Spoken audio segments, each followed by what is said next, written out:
Good evening. Welcome to Thursday, October 13th version of Accountable Leadership and Affordable Government. We'll be the Republicans. My name is Karen Beadle.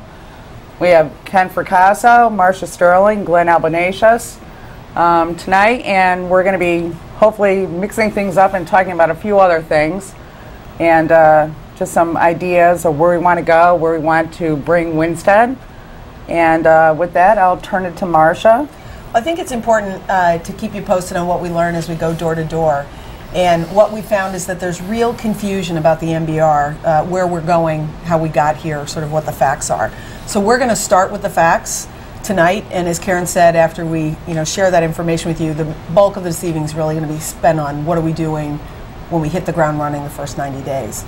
So what is the MBR, the minimum budget requirement? Well, MBR legislation was adopted in July of 2011.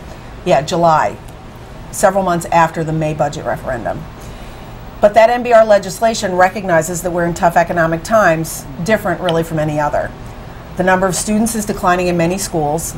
All Connecticut towns have less tax dollars available, and all local boards of education must spend the scarce dollars that they have very wisely. This current MBR legislation says if you have less students in your district, your MBR is lower. If you close programs, if you outsource programs like we did with grades 7 and 8, and you close a school building, your MBR is lower. This makes sense. Less students, smaller programs, less money spent. In March, the Winsted BOE submitted a budget proposal to the town that said it's educationally appropriate to close 7th and 8th grade and consolidate with the Gilbert School. That generated significant contractual savings, over $600,000 for the town. And the Board of Ed said that they would close one of the 3 remaining elementary school buildings.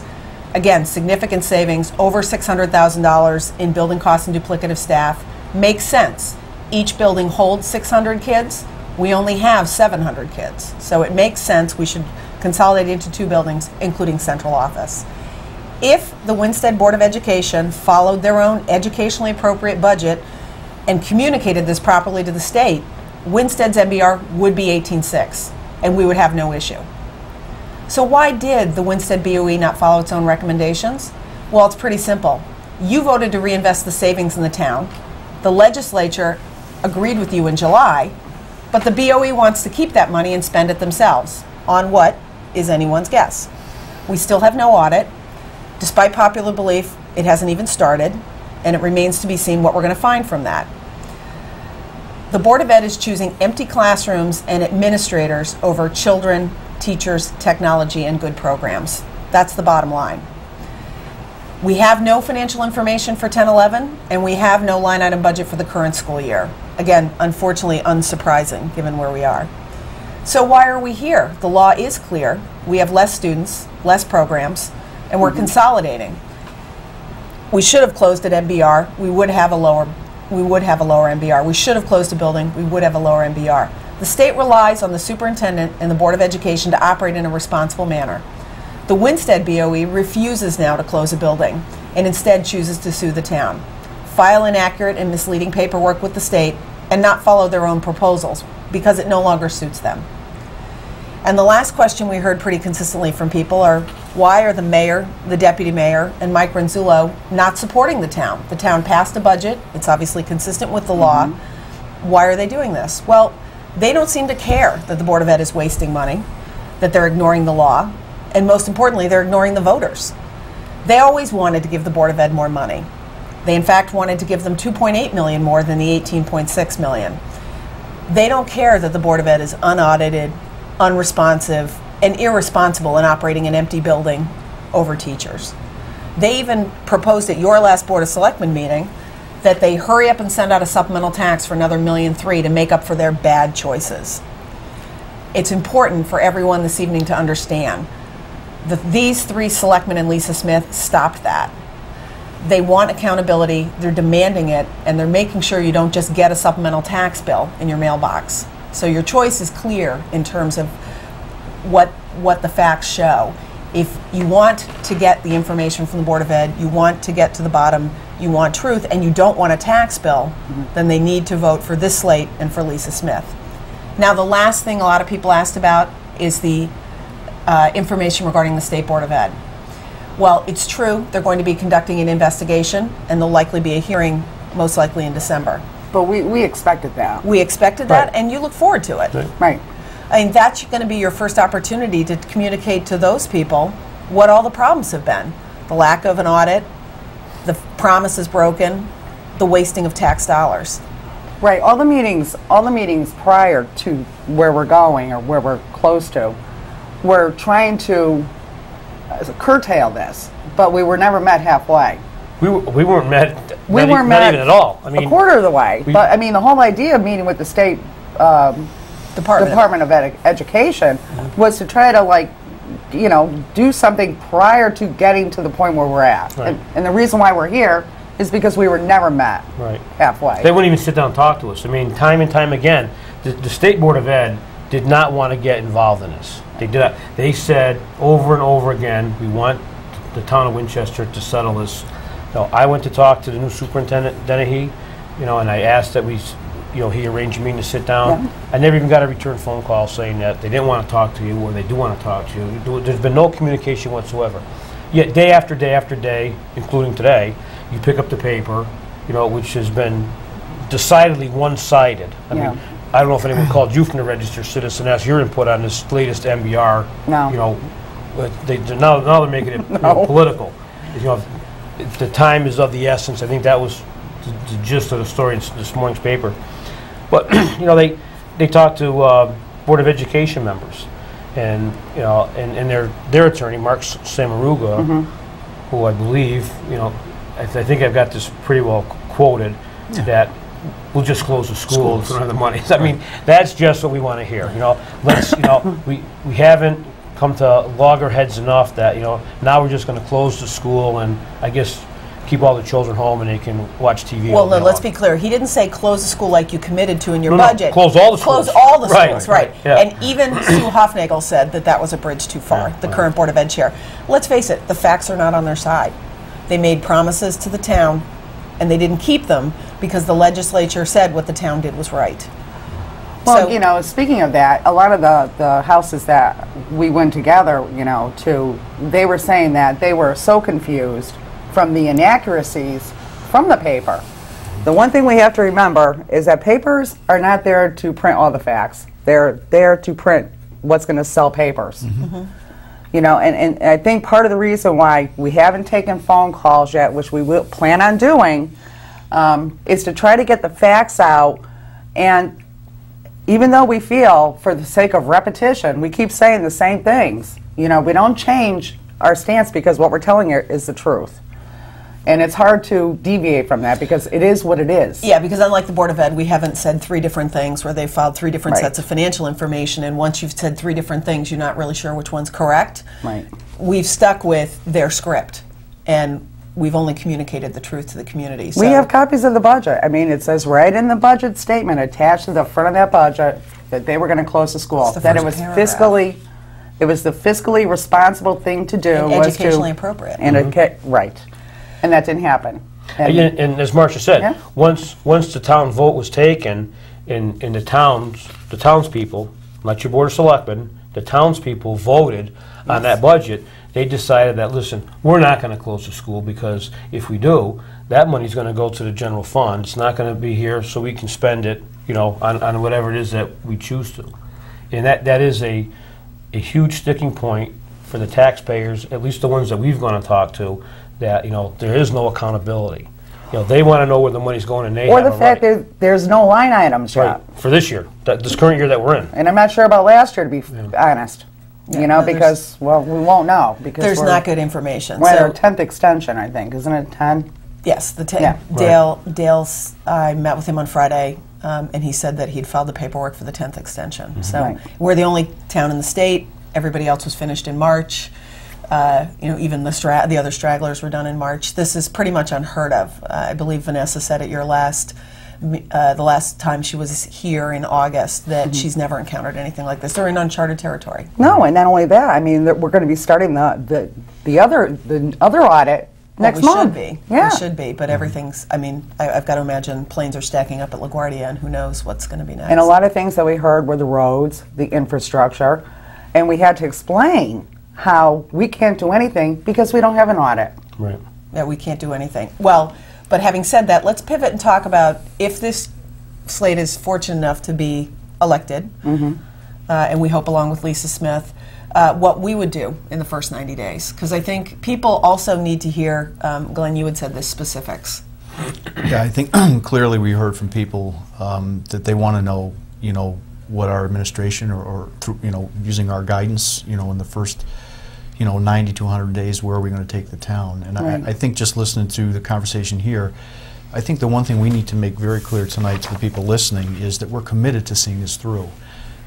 I know a lot of people want us to just roll over, give it up, and kind of go away, either quietly or noisily, but On the MBR issue. yeah, on the MBR issue, exactly. And I just, the more I look at this, it's clear to me that until this town gets its financial footing in place, none of the things that need to happen are going to happen. And Right. if, there's still things that have to play out before this comes to an end. And I don't think we're fighting the kids. We talk about this almost every show, that we're anti-education, we're haters. I hear that and read that constantly. I don't think that's the case at all. We all have kids. We say it repeatedly.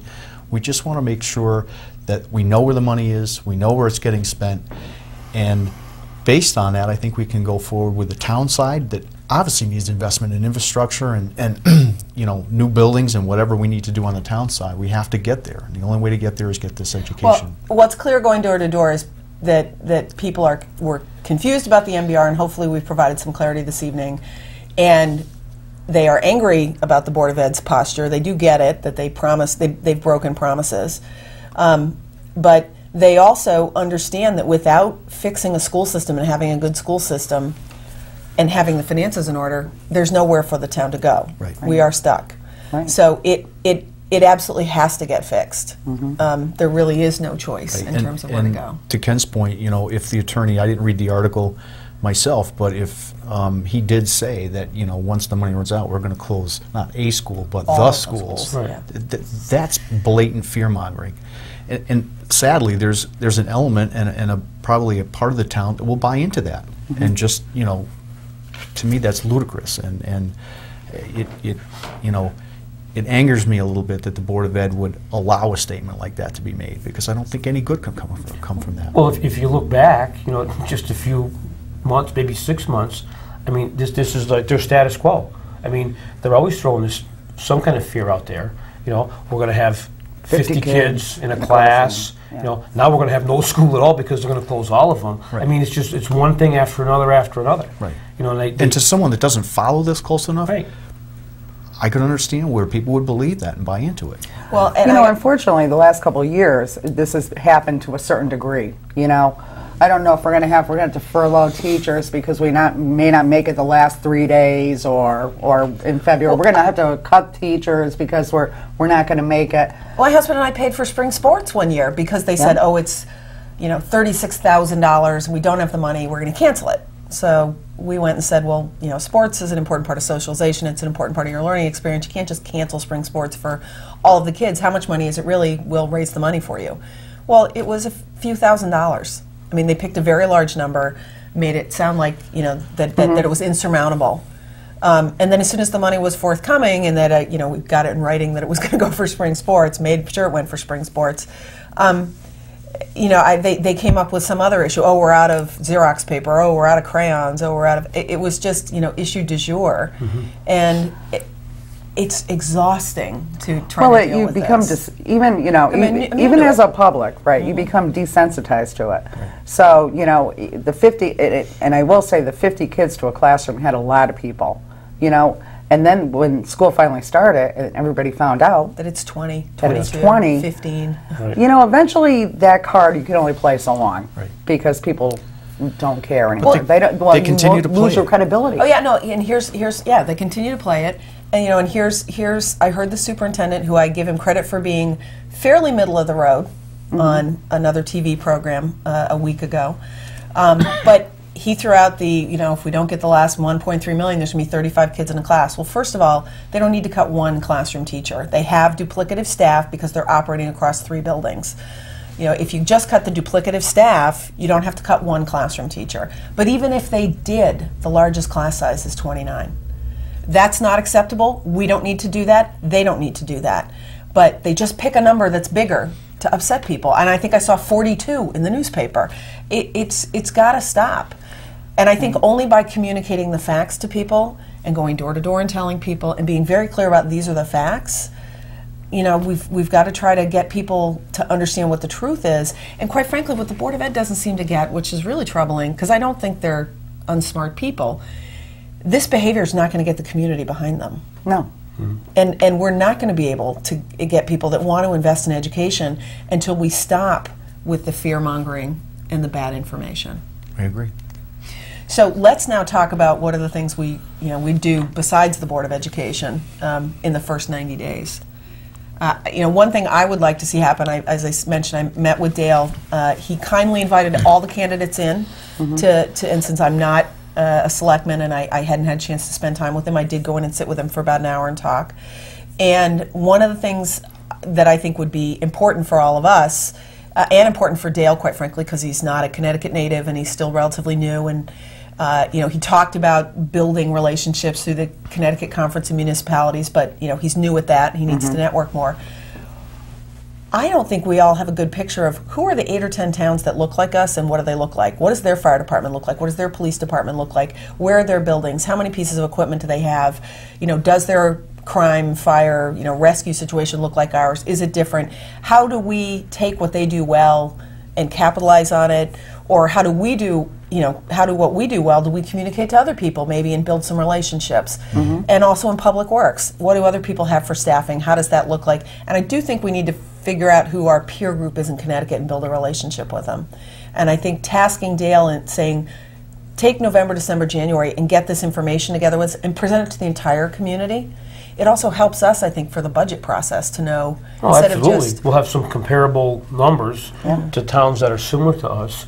Instead of, every budget season, it's like, okay, well, what did you have last year? Oh, I had $1 million for my department. Okay, we'll take that $1 million and add 10%, or 2%, or whatever the number is. Whatever, yeah. It's not a progressive way of doing things. No. And if we want to get rid of some of the duplicity and we want to do a better job with the tools that we have, I think this is a necessary first step. Right. Clearly, until the economy turns around, we can get more tax money coming in. The pressure is going to be on us each, budget season to, make cuts or make changes so that you can stretch that dollar even further. So, to Marcia's point, if we can look and see what other towns and communities are doing well, work with Dale to find out if we can adapt some of those strategies. And it may not be the case where you can do everything, but certainly you'll find some opportunities, taking that mission on and seeing where you can go with it. I think it'll provide a lot of information for the town. I think it provides a door for Dale, gives him a reason to go out and communicate with people. He's a very personal guy. I know he would enjoy that. And he's already got some ideas that he'd like to pursue, but I think as a starting point, getting a better sense for what our community is and isn't and how do we fit in Connecticut would be very helpful for him and very helpful for us. Oh, sure. And I think similarly, another key thing, not Board of Ed related, is, planning and zoning has had this new POCD in place now for a while, but I'm not sure they've gotten anywhere with the regulations. I mean, the POCD is sort of a general description. The regulations are how do you actually get stuff done. Right. And, I mean, Ken, you know this, the regs that we have, for instance, right now, I think, are from decades before. They're focused on how do we manage growth in the outlying areas in terms of, developments and single-family housing, but it's really not geared towards how do we redevelop downtown. Right. Not at all. I did read in the minutes of, I think, the last meeting that we had, that there was an outside consultant or some individual that did come in and address P&Z about redoing the regs. Not a lot of specifics, but certainly it sounds like they're looking into some ways to try to bring them more in line with what's going on now. Right. And clearly we need to work with them and facilitate that somehow. Obviously there's going to be a need to spend some money doing that. But again, if they can go out, and I don't know, I can't remember if he advised against it or not, but I don't think you can necessarily take another community's zoning regulations and you know, carte blanche, bring them in and you know, adopt all of them. But I think that also was a way to go out and perhaps save some money. Well, you definitely template them, and that's what Yeah. Torrington does. Torrington updates their regular regs. Instead of doing some sort of large overhaul process, Right. they do a section every year. Right. They do a POCD section Right. and the regs Yep. every year. They do sort of the two things together, is my understanding. And they do template themselves against communities that they want to become. And we should do the same. And you know, that group needs to know that it's important that they take care of that stuff now. Right. I believe he said that you could do that, but you had to be careful. Right. You know, so you want to make sure that what you're going to template is something that you really want. Right. Right, and that's why, you know, that's why it's an iterative process, because you need to say, okay, here's 3, you know, the LID regs are great. You know, great. We've adopted low impact development regs as a blanket measure, I guess, downtown, and that's preventing us from using a steep grant to pave a parking lot. I think we need to take a step back and say, how do we adapt this so that we can get that parking lot paved and move on? Which was supposed to happen 4 years ago. Yeah, exactly, and we're still debating But the I same think that, things. you know, here again, you know, under Dale's, maybe, you know, not necessarily his leadership, but I mean, if he would direct the P&C to draft these regulations within a 90-day period, I mean, we need to set some goals, Right. so we can, you know, Right. we need to get off the dime. Yeah. I mean, we keep talking about it like everything else in town. You know, we need to move forward, and you know, it's not that the P&Z is, or inland wetlands for that matter, are swamped. I mean, we had a lengthy conversation Yeah. with Sue Peacock at the Yeah. Fall Foliage Festival, who sits on the inland wetlands, and you know, she likes to say, you know, and she's been there for many years, and you know, she made mention of the fact that this is pretty easy right now. I mean, Well, they don't- in years right. past, you know, they Yeah. had stuff stacked up Stacks like of this, and applications, you know, yes. they were long meetings, and you know, during the day there was Yep. a lot of follow-up work to do. So I mean, you know, she said herself that you know they're kind of in a little a little bit of a lull. It's a a sign little of the relaxed times. mode, maybe. I mean, if that's the right word or But not. as we're trying to redevelop downtown, we've got to make sure that those regs dovetail with what we need to have done. I mean, the parking situation right now and the way the regs are written, you know, gives them the opportunity to say, well, you can't do that because there's not enough parking. And it could be, well, wait a minute, let's think about, Right. you know, if we need parking, we clearly do downtown, but let's think creatively in terms of how to address it instead of just saying no Right. to people. Or you go solve that problem, we're not going to help you. Right, because we'll never move forward. I mean, No, we have to get exactly. over some of these hurdles Yeah. and, you know, make Right. some changes Right. in order to benefit. We Right. have to look at the big picture. Exactly, and clearly we can take politics out of that, because the bottom line is we need to make those changes, you know, probably yesterday. Yeah, yeah. And they're not, you know, no one's expecting those folks to come back with a complete set of regs that, you know, here are the footnotes and we've been to 52 communities and they're perfect. Right. I mean, it's got to be, here's the general sense of where we're going, here's what we think makes sense, and there's a whole lot of work involved in that, and that's why you know, hopefully the people that signed up for that understand how much work there is involved. But if they don't, then we're going to have to get them other volunteers or other people on that on planning and zoning to get that done. But it's clearly something that has to happen. I mean, we've heard George talk about implementation of the POCD now for a year, and we need to start to see some of the results of that implementation, and it can't just be, congratulations, we have new LID regs, so now we can't pave a parking lot. If that's the only implementation we see, that's unacceptable. Right. Right. But clearly, it can be a stated, you know, goal for us, when, you know, if we're elected to, you know, start to shine some light and focus on the Well, and encourage things them. that- Well, Yeah, it's really any I of agree. the economic development or land use Well, boards that's that the you next want to one, yeah. you want to have common goals. Yep. You know, Right. and by having common goals and meeting with people doesn't mean that you're micromanaging them. Right. You know, it's just really coming up with a common theme and working toward that theme. You know, for the greater good. Well, you know? and I think the theme that we've heard is, and when we know, it isn't just, and we've heard this from the downtown businesses, but we know we have to grow the value of our grand list. Yes. We particularly need to grow downtown, because if we don't, all that's going to happen is everybody's property taxes go up, but the value of their houses don't increase. Right. So we need to grow downtown, because that's where we've had a large step down in value and not any sort of appreciable increase. This isn't rocket science. You know, I'm not going to win, you know, any kind of prize for saying this, but it clearly is something that we need to focus on. And you're absolutely right with economic development. I think they need to be guided a little bit and be given a, you know, I'd say in the next 90 days, you guys go out and figure out who are the 8 or 10 partners we should have. Who redoes mill buildings?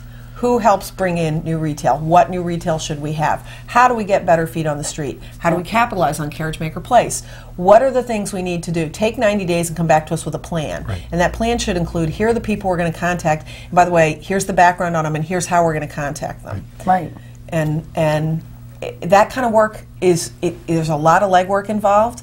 So they need some time to get it done. But we also need to set, I think, a reasonable deadline.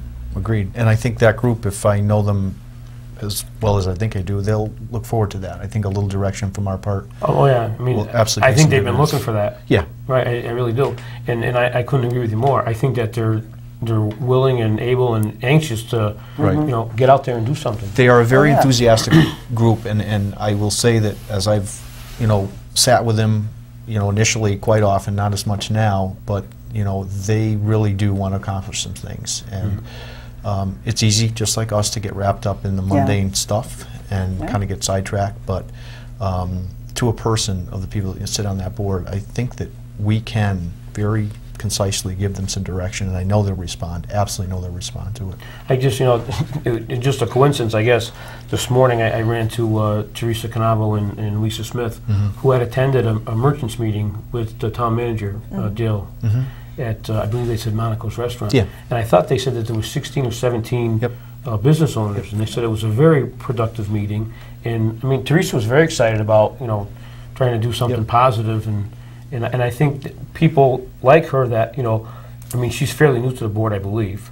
And, you know, they want to do stuff, right? Yeah, And I think they that that's do. good. I mean, that's what we need, some new blood and some people that are energetic and want to go out and do something positive. To his credit, Dick Labick has been very, very, you know, conscientious about trying to keep that momentum built, and specifically on the merchants meetings. I've listened to him, you know, kind of take a deep sigh and say, you know, I wish more people would get involved, but he has been, you know, he stayed on task, and I applaud him. He's done a good job keeping them together. Right, but I think what they really need now is to think about what are the complementary businesses that we need to have here in town, and who are the companies that fall into the right categories for us, and how do we go meet them? Right. And with your sales background, you can, you know, help them in terms of, you're going to knock on 10 doors before you get one that's really interested in hearing from you.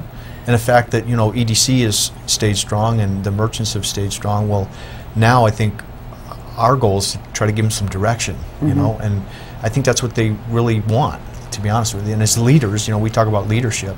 I think it's an opportunity for us to say, you know, here are some specific goals, Right. and here's how we're going to let you and allow you to get there, and not micromanage. You brought up a great word. I know we get accused of that, you know, sometimes, but I don't think we need to do that. I think we can say, like Marcia said, we need to identify the people that are capitalized to come in as private investors and get some stuff off the ground. They're out there. You got to find them. You got to get them in front of us. Torrington did a great job. I mean, they have, you know, they bust developers in and show them the spots, and you know, that's the way you do it. I think I really do believe that, you know, in past we've seen where a lot of these commissions feel polarized, you know, they're on their own. And I think we've been moving to this direction to kind of bring it all together. You know, we always seem to be on the edge of something. And then we did have some extraordinary circumstances that we had to deal with these last couple of years. And we are. But now it's time to focus our energy on the town issues, Right. you know, which will help the schools and everyone. Yeah, and I think if you had the common theme from planning and zoning and EDC, look, we're really, and Dale, we're really going to, you know, his main job is going to be doing that study, and that's going to take a lot of time. But you guys need to be coordinated on, come back to us with a real idea, an executable plan, and action steps, because we're going to do it. We're going to start in February, we're going to start doing stuff. Come back with a real game plan of, and the theme is redevelop downtown, redevelop Route 44. The other thing that we have going on this summer is, I believe Carriage Maker Place is going to start. Yep. And the median's going to get the second phase of the median. Now, I'll say that we should continue to talk to the merchants. There are some of them that are fans, some of them aren't, so we need to you know, sort of figure out how to make it work for everybody to the best we can. But we've got an opportunity coming up this summer because we're going to have a lot of other people in town. Traffic's going to have to slow down. So, you know, we need to capitalize on that and go along with what we've been talking about make the town look better, get a better appearance, have Public Works clean that bank, keep the litter picked up, and make the most of those people that are going to be driving more slowly, and also figure out a way to keep that sort of vibe going after the summer's gone, and that's going to be a challenge. I think Dale has some interesting ideas. I don't know if he's talked to all of you about it, but he's got some real ideas about how to use that slowed down traffic, try to make it go from, say, East End Park all the way out to where the median, actually I think almost to the library, which is obviously far longer than the median project itself. But try to use that to try to slow people down and use that side space. If you occupy only the middle 2 lanes for activity, use the other lanes and the parking to try to see if you can come up with a game plan that works for long term and try to convince the state. It's an opportunity, but the real chance is just having new people in town and trying to convince them that this is a great place. Sure. And as the POCD takes shape, we start to implement it as we're supposed to be doing. You've identified, the Carriage Maker Place. We've got the Main Street. We've got the mural project. Slowly, all these, again, if we can pick a plan or a design that people are just, in agreement on, not everybody, but, if we can pick a plan that people do agree on, then things start to focus in on, do they adapt to what the town wants its, itself to look like. I heard it said a couple years ago, we need to develop our brand, and truly that's what some of the better towns have done. And there's a process, and I know that there's marketing people out there that are good at that can provide guidance, and the quicker we get there, I think the other things will fall in place. Well, I do think one of the keys is remaining focused on that, the furniture building and the big empty mills. I mean, we really do have to either identify partners and fix them, or in 2 years come up with a plan for taking them down, because they really are, I've said this before, they really are a drag and a ghost on Main Street. And there are people out there that redo them. We've all talked about the fact that we had one in our sites before, but we need to find, there are other people that do this stuff, and we need to find people that are well capitalized, credible, and that we can work with. So basically what we're saying is, and we all agree on this, and I can't imagine anybody not agreeing with wanting to increase the grand list, especially through commercial, business type tax dollars. But we're all saying that what we'd like to do, if we're elected, all of us are elected, which I hope we are, that we're going to, pull together, get with these boards and commissions, the town manager, and come up with a common goal. It's something that we had started talking about a few years back, but again, it was like having a common goal, having short-term goals, cleaning up, doing some of the things that don't cost us a lot of money.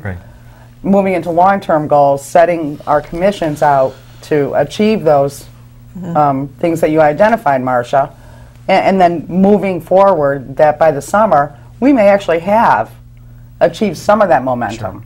In that strategic planning session that we started, I think we had 3 or 4 meetings, and then we just kind of stopped doing it. I think in the first 90 days that we do that, we fast track it, to use an overused phrase, but get that done and established, so that we know exactly where we're going to be in 3 months, 6 months, 2 years, 5 years, if we want to go out that far. And all it does is provide focus for everybody, and when you wander through the desert without a plan, that's kind of what we've been doing. And we're guilty of it too. We kind of lost sight of where we wanted to go and how we're going to get there. So this election is an opportunity, I think, for the voters to say, I'm hearing what will get us, get the town, where we need to be. And I think that's what our team brings to the table. Well, and let's be clear, I think it's, we're not just going to be the man with the plan. We're going to execute the plan. We're going to have action steps, and we're going to get stuff done, and we're not going to let stuff stand in the way of us getting it done. Whatever the hurdles are, we as a group are going to figure out how to overcome them. Working with the community. And one other thing I heard going door to door that I think would be helpful in the first 90 days, and actually in the first month even, is to have a couple of, I'm going to call it a town meeting for lack of a better description, but have one maybe on a weeknight, one on a weekend, and literally let people come in and tell us whatever they want to tell us. I know they have the public comment opportunity at Board of Selectmen meetings, but I think it would make sense to do this as a much more, a different format. We're just here to hear what you have to say. Right, I agree. There's a lot of people that don't want to come to the Selectmen meeting just because it seems to be so controversial. Most of the time, and they just don't want to come out. But I think on a weekend, I think that's a Wonderful idea. If you provide the forum where people feel comfortable to Right. come and speak their mind, Yeah. and you know, listen, part of the way things happen is to engage people and, Yeah, and draw and get them ideas, out. yeah. And there's people, Marcia, you and I have talked at length, that we don't even know live in town here, but they're there and they've got a skill set that will, you know, help us get where we need to be. We need to draw those people out, and I absolutely convinced that that's possible. And I think similarly we have to, I mean, we've been doing a little, you know, meet businesses on a one-on-one basis, but I think a quarterly meeting with the people at the business park would be a good idea to hear what their issues are and to find out what we're doing right and what we can, you know, what we can do better. And quite frankly, get a better understanding of whether, you know, what do we have? And again, part of Dale's 90-day analysis. What do we have? How does it look like? What other people have for business parks? Are there things that we could do to attract other, you know, light industrial businesses? Do we have something that's particularly interesting that we don't know about? Right. I honestly don't know. I know there have been times when the folks on EDC have said, let's get another business park. And I said, well, how full is the one we have? Pretty full. Well, we might have a couple of open spaces. Well, what would go in those spaces? Well, but if we had a new one, I said, well, we need to understand, if you want a new one, what does that do versus the space that we have? And who Right. are we really looking to get? Right. Right. But, and again, I think that's all part of focus and basing some decisions on facts instead of dreams. Yeah. You know, dreams That's are right. dreams are part of it, but I think, you know, we need to be realistic. Right, because you're going to focus on the main street. You know, if that's where your focus is, as Marcia has stated, you know, where we're losing, you know, dollars there. Right. And the values are going down. We have key opportunities. Lambert K, Yes. as Kenny and I have said repeatedly, you know, we need to make a decision. If we can find someone to go in there to rehab it and make it work, fine. But if not, I think some focus should be spent on trying to tear it down. Right, I we think wait that much longer, alone. we may not have to worry about it. You know, one of these winters, it's, you know, if we have another winter like last year, Right. you know, it may just cave in on its own. Right. And, you know, we really don't want to wait. No. till Well, I that talked to Mark happens. Douglas. I guess part of it he feels is still structurally sound.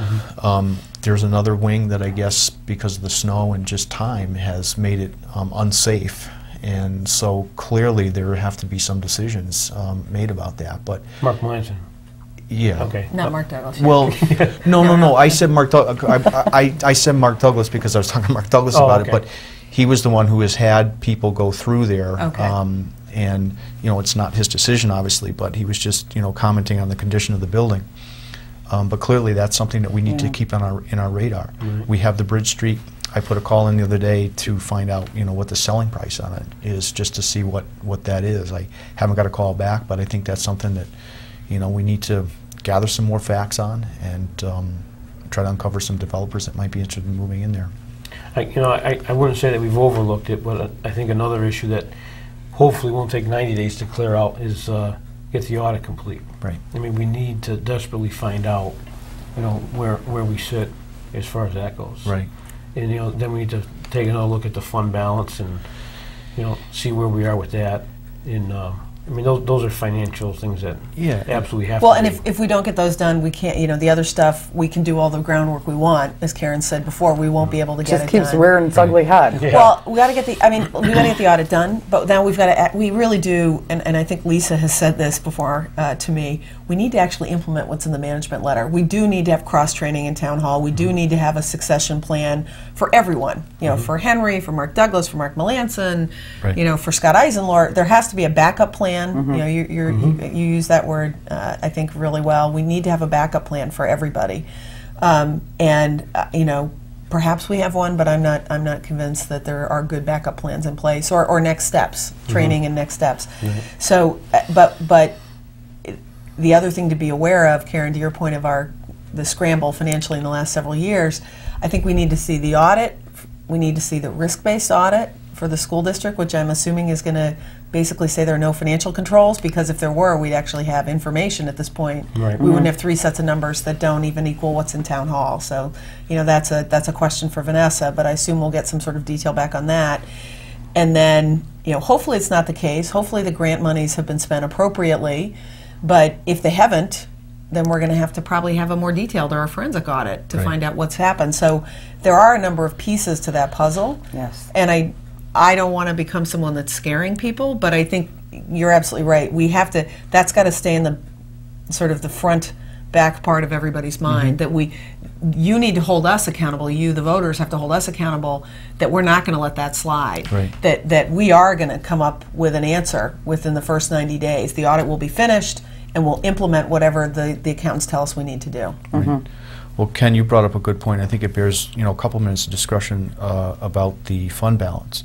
We made a point of putting money in there for a number of different reasons, and we were roundly criticized on the show, after ours for doing that. They thought we had side motives or whatever, but the reality is that anybody that is going to lend us money is going to be looking at that number. Absolutely. Because it's going to affect your interest rate, no? And your credit rating, yeah. Right. So, I mean, to ignore that or to criticize whatever expenses came out of that, that's in the past, whatever, happened, but the fact that you run a town that close to being bankrupt, as I've said a few times, you can't allow that to happen. So it took some effort on our part to craft the budget so that happened, but we did it with, a certain goal in mind. It wasn't just to, throw money in a budget or in a fund balance that Steve Angelo would get upset about. That wasn't the case at all. But you have. What's that about? Well, no, there was a I must have comment missed made that there something. was a previous town manager, if he'd known that we were going to, put money into a fund balance, that he would have had a conniption fit about. But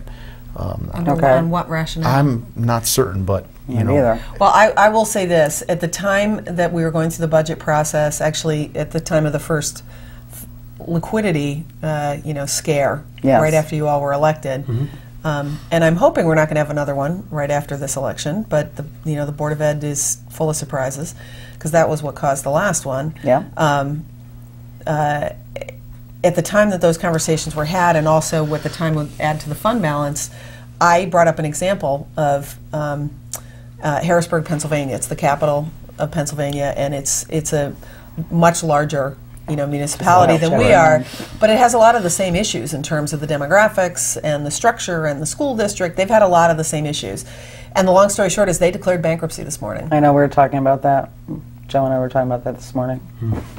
So, look, Chapter 9, I yeah. think because you put the money in the fund balance, because we're trying to get our arms around this, I don't think, I hope we're not headed that way, but we're not going to know that till we get the audit and till you Right. get the Board of Ed to live within our means, Right. to use a phrase. And I don't want to dwell too long on this either and beat a dead horse, but I don't get cable TV, so I don't see the shows.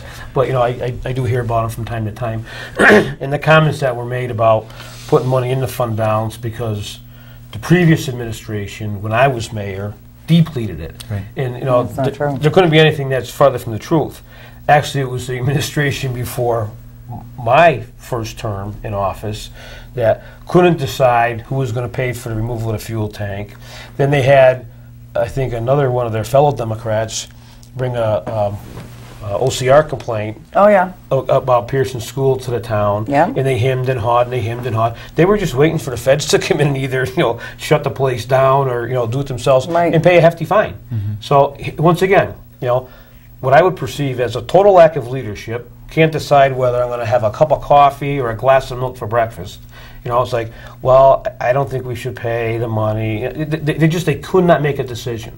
I mean, the fuel tank issue was, it's ridiculous. It was ridiculous, I mean, it's yes. just, and this is a type of things that you hear all the time. It's like, can't they make a decision? Can't they get anything done in this town whatsoever? No. So that's where the money went. It was either, and the corrections have been made over there. Well, and the there's Board been of a ton of work. Ed, Board of Ed overspent in 5 of the last 6 years. Oh, I know that. Let's be clear. But and the other, And that didn't the other help thing either, is, that's right. they didn't apply properly for the reimbursements for the work that we've done over Exactly. there. So we Right. lost even more money there. So if you're going to tell a story, tell the whole story and tell the true story, Right. not Right. just what you want people to believe. But the Right, bottom and line is that we had to do something. Yes. Right. We could not let that continue because we didn't know if there was going to be an overspend, if we were Well, going to have enough to cover that. We still The don't. days of budgets becoming nothing but, I don't know, rules, guidance rules, or whatever the heck they were being called, have to be over, okay? I don't know many households that have that kind of latitude that they can go, well, I don't feel like paying the mortgage, so I'll just go to Florida for a couple days and think there's going to be no repercussions. Right. Okay? Well, the days that we're reaping what was sowed. now. And this has got to be, if this isn't the lesson, if we haven't learned our lesson now, then shame on all of us. And that's the whole town, not just the 4 of us sitting here. That, you know, we have to live within the confines of a budget. The budget isn't just a guiding tool. It is, this is your money, and this is all you're getting. Right. Okay? The fund balance isn't there to bail you out. There are no bailouts in Winstead. It's got to be over. It's got to be done. And you're seeing that on a state level, and you're seeing it on a federal everywhere. level. Well, you know, but for a while there, you know, I guess everybody just thought, you know, they can just, you know, go pick money off their money tree or deplete their fund balance, which is for emergencies. It's what gives you your Moody's rating that if you have to borrow money and bond, you can. Well, we're supposed to have a $3 million fund balance, let's be honest. We're supposed to have somewhere between a $1.5 and a That's $3 million fund balance. 1.5 is the low end of the fund balance. That's right. If we're lucky and the Board of Ed didn't overspend in 10-11 and they're have not 700 spending and some odd and they're thousand. not overspending or spending at too fast a rate for the current year, which is highly possible since they've publicly stated they're going to spend as if they're getting that $1.3 million whether they get it or not. The fund balance may be still dangerously low, and we're not going to know that till we hear from and that's one of the reasons why we can't do anything. We can't borrow any money, and we couldn't even borrow money if we had to at this point. Right. Well, you know, more important, you know, well, as important as that too, is if those, you know, and you brought this up, and I'll tell you, this sends chills down my spine about the grant money. And if the grant money was used inappropriately, that can cause a whole other world of hurt. Yeah. A lot of world of hurt, because those grants will be pulled from them. Right. Well, and again, exactly, and the feds actually had a deadline of March for their grants for all the ARA money. I'm kind of surprised they haven't shown up yet. I'm not really sure how that's being managed, but that's a whole other issue in terms of you know what's going on. You're absolutely right. I mean, we sat in those meetings, right? Yeah. I was in the audience in Hartford. And I am surprised the State Department of Education hasn't done anything at this point, because I think at the July meeting they said without information, without reporting, typically you'd put a school district on high risk. Right. They have to report monthly, and if they fail to give you good information, they don't get any more money. So when are they going to do that? Right. They've done absolutely nothing as far as that's concerned. Nothing. And all I remember is that when Vanessa came out, and what was that, in August? Yes. She came out? Excuse me. She said there were no extensions from the feds to file. There's not. No. You know, So we're sitting here like this, hoping that. Well, the state board of ed is responsible to see that the town board of ed files those quarterly reports on the federal grants, and it's something that they haven't done. They just have not done it. It's not. They're. So just it's amazing. It's just So blows my mind how they can get away with that. it's unfortunate this becomes an important part of every conversation that we have, but I hope it drives home to the viewers how important it is that this gets resolved, because without getting this resolved, nothing else changes. Right. I think it's very important to use the first 90 days in office to put a plan together and put in action steps and to stick to those action steps, but make no mistake, the financial stuff must be resolved appropriately. Right. You know, and although we always sound like we're beating on the board, we're not. We just want answers. We want to know where we're at. We want to know what we have to do to fix it and how we can move forward. You know, these are not personal attacks. Right. But having said that, going forward, we have to breach that distance. You know, this line in the sand, Right. this going underground when we have to FOI them, and all this other crazy stuff that happened in the last couple of years has got to come to an end. Right. I think we all have the same hopes in mind, is that, you know, when we eventually get over this hump, you know, and we have an outline that maybe that they can follow, Right. and, you know, we don't revisit Yeah. the same issues again. You know, once we figure out the right way to proceed, it's basically just, you know, following the same format. Yeah. You know, my own accountant said to me 2 months ago, he said that, you know, my business is much more involved and complicated from an accounting aspect than the local board of ed. You know, you have teacher salary, you have fixed costs, you know what all your payments are. And, you know, a business like mine, much like any others, you know, there's depreciation. I mean, there's 50 more items Right. that you need to worry about Right. that figure into the bottom line Yeah. than what they deal with. And I mean, he was just shaking his head that, Right. you know, it's been allowed to Well, and the go thing on about as long as it, it the has. receivables for them are known. They know how much money they have in Right. different accounts. They know when the grant monies come in. Yeah. They have set dates, and they have set payment dates too for you know, a large portion, probably 75% of their budget. Right. So it isn't complicated, and that's why I think it is so frustrating Right. that it hasn't been done properly for so long. Karen raises a great point, because ultimately we do have to get past this, though, for the community's Yeah. sake, for our sake, everyone's sake. for everybody's sake. And I think that the mistruth that's being, you know, put out there is that this is like a cause or a mission that we just want to perpetuate, you know. On and No. on. I don't think that's the case at all. And you know, I think it bears repeating that you know, we want to get the town where it needs to be sooner than later. But if you pull the covers up over your head, this is going to go on forever. Well, no, yeah, nothing gets fixed. Right. If you don't get the financial statements and you don't get the financial information, the real information, Right. what did we really spend it on, and what did we spend it Right. on? If you don't get that information and you don't deal with it accordingly, you can't borrow another dollar. You can't. No one's going to come here to town. No one's going Right. to move here. It's a war of attrition. If Well, things don't yeah, change that's now, right. they never are. Right. I mean, as bad as it is, if things don't get turned around right now, we're never going to have an opportunity again Well, to, it's to like straighten yeah. this mess out. It's like you said, pull the covers over your head, sweep it under the rug, whatever way you want to say it. But now you can't hide from it. Right, and I've said this publicly, that, you know, I hold out hope that Dr. Danahy is going to slowly unravel this. He's a bright guy. I've met him, you know, on a couple occasions. Whether he stays here or moves on, he's going to still need to make a positive impact here if his career is to move forward. And you know, he's facing the same set of facts that we see. You know, how he interprets them and how he manipulates them and what he does with them, that's going to be up to him. But I hold out hope that he will do the right thing. I'm an optimist. I mean, you know, it has to happen. I think he's going to be part of the solution.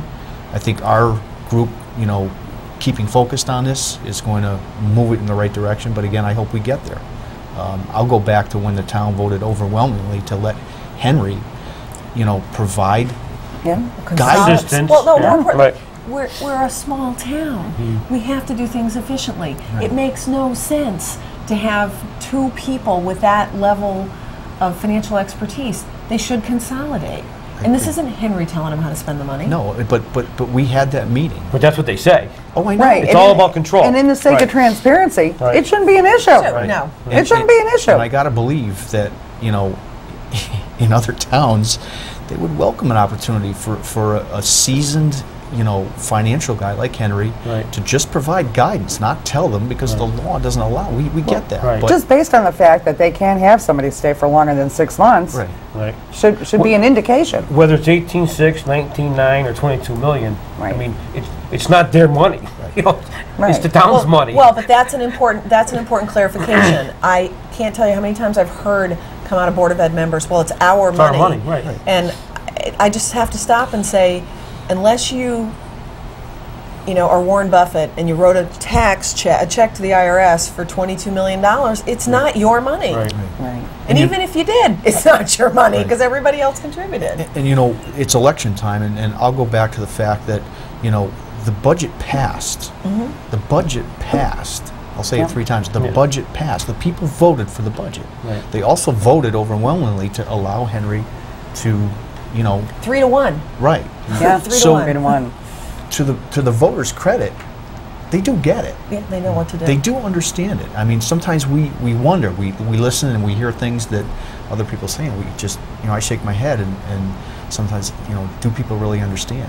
But I think the voting record of the town does clearly show that people get it. Well, Well, and remember yeah. that charter revision vote on the finances, we also had a charter revision vote on the town manager residency. Right. Yes. Which, you know, I was a member of that commission and I supported broadening the net so that we could, you know, we could get the best candidates. But that did not pass by a wide margin. Right. No. That passed by less than 200 or 300 votes. But the financial, combining the finances and having them operate on a transparent basis, that passed by a 3 to 1 margin. Right. There were over 3,000 people that voted. Right. It was the largest turnout for any kind of referendum. Now, granted, I think it was the same time as the presidential election, or it was 2010. So it was a regular on election year. But Oh, that's people unusual. showed up to vote for that. Because I think the people understood that that was a very simple, no cost involved way to help get the problem, resolved, or at least provide some guidance. I think they understood it and voted that way. Well, then there's always been, for these last 5 years or so, there's been a shadow, over just the financial issue with the Board of Education. No one can ever get any straight answers. Several people have gone to their public comment and they don't get any answers at all. Or they've FOI'd information, they don't get it. Joe Forster's my favorite because he stands up pretty regularly at your meetings and at their meetings and says, all you put out in that budget that you can actually understand is the teacher list, because you can count how many teachers and you can look at what they're paid, and if you really study them year to year, you can actually track sort of what the profile is and the cost profile of the teachers. But beyond that, nothing else in that budget can you track. And given the way that they account for, given the way that they say, well, we've spent this much, but we're going to encumber the restaurant, therefore it's all gone. It's like, well, where are the receipts for what you spent? Well, just assume that it's all gone.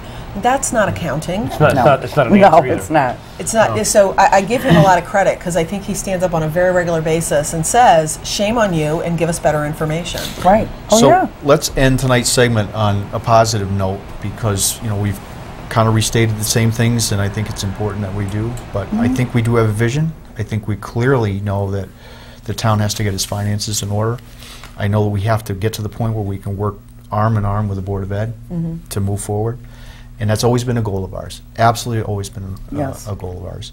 And will continue to be. And I think those are things that the voters want to hear, obviously when they're weighing their choices. Yeah. I think our team represents an optimistic approach, a focused approach, and A truthful approach. Well, A truthful approach. And Yes. the Good one point. thing we sort of touched upon, but need to address directly. Everybody talks about the roads when you go door to door, and we do need to address it. But if we don't grow the town, we're not going to have enough money to fix the roads. Right. We've got to grow the town. We've got to grow the tax base to have enough money to fix the 80 Yes. miles or so of roads that we have. Right. So, again, while we have this, I think, great visionary, strategic, plan, it's no different than telling the Board of Ed you got to live within your means. We've got to make this happen because it's the only way we're going to get to fix everything. Yes. It's true. excellent. It's true. So I guess we'll be door to door again. Well, this yeah, can we weekend. spend this? Yeah, no, we talked about, and I know that there's been comments made on other shows, although I don't have voice on Channel 13 at my home, that we're going to put phone calls. We'll be taking phone calls at our next show. Correct. Yes. So we look forward to people calling in, asking us questions. Yeah, So- we wanted to take the first few shows to Yes. get some information out to everybody. We look forward in the next 3 weeks. I And think we're not to chicken. taking calls from whoever calls in. No chicken here. We'll take questions, but we're also going to be door to door. We're going to Yeah. keep going out and meeting people, both businesses and residents. So we look forward. I've had some very engaging conversations. I'd say that not everybody has 100% agreed with us, but everybody that comes to the door, I think, is forthcoming, and we appreciate that. Yes. I want to say thank you to everybody that takes the time to talk to us. 'cause Thank you. it was Have a pretty good night, beautiful and weekend. we'll Thanks for see listening. you next week. Thanks.